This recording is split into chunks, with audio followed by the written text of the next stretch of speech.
ஈரோடு மாவட்டம் பவானி அருகே கல்லூரி என்சிசி மாணவர்கள் பயணித்த பேருந்தை உடற்கல்வி ஆசிரியர் ஓட்டிய நிலையில் அவரது கட்டுப்பாட்டை இழந்து மோட்டார் வாகன ஆய்வாளர் அலுவலகத்திற்குள் புகுந்து விபத்திற்குள்ளானது.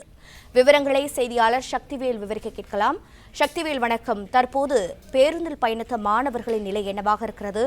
பொருட்சேத விவரங்கள் என்ன? அந்த ஆசிரியர் மீது என்ன நடவடிக்கை மேற்கொள்ளப்பட்டிருக்கிறது?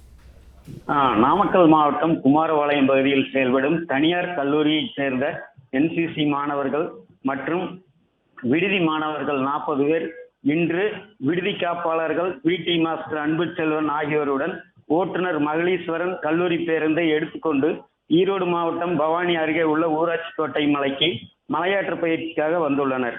தொடர்ந்து ஊராட்சி கோட்டை மலை ஏறி அங்குள்ள வேதகிரி கோயிலுக்கு சென்றுவிட்டு மீண்டும் கீழே இறங்கி கல்லூரி செல்வதற்காக புறப்பட்டுள்ளனர். கல்லூரி பேருந்தை ஓட்டுநர் மகளீஸ்வரன் ஓட்டாமல் பிடி மாஸ்டர் அன்புச்செல்வன் ஓட்டியுள்ளார். அப்போது அன்புச்செல்வனின் கட்டுப்பாட்டை இழந்த பேருந்து மலை அடிவாரத்தில் உள்ள பவானி மோட்டார் வாகன ஆய்வாளர் அலுவலகத்தில் முன்பகுதியில் புகுந்து விபத்தில் சிக்கியது.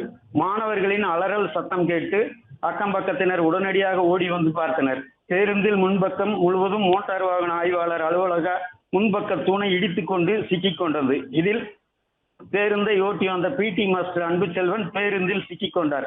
மேலும் மாணவர்கள் அனைவரும் அதிர்ஷ்டவசமாக உயிர் தப்பினர். இதில் 6 கல்லூரி மாணவிகள் மற்றும் பேருந்து ஓட்டுநர் மகளீஸ்வரன் லேசான காயங்களுடன் மீட்கப்பட்டு ஆம்புலன்ஸ் மூலம் தனியார் மருத்துவமனைக்கு அனுப்பி வைக்கப்பட்டனர். தொடர்ந்து சம்பவ இடத்திற்கு வந்த தீயணைப்பு வீரர்கள் சுமார் 1 மணி நேரம் போராடி பேருந்தில் சிக்கிக் கொண்ட பிடி மாஸ்டர் அன்புச்செல்வனை மீட்டு தனியார் மருத்துவமனைக்கு சிகிச்சைக்காக அனுப்பி வைத்தனர். இன்று அரசு விடுமுறை தினம் என்பதால் மோட்டார் வாகன ஆய்வாளர் அலுவலகத்தில் யாரும் இல்லாததால் பெரும் உயிர் சேதம் ஏதும் ஏற்படவில்லை.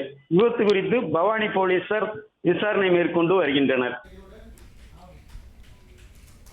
உங்களுடைய தகவல்களுக்கு நன்றி சக்திவேல்.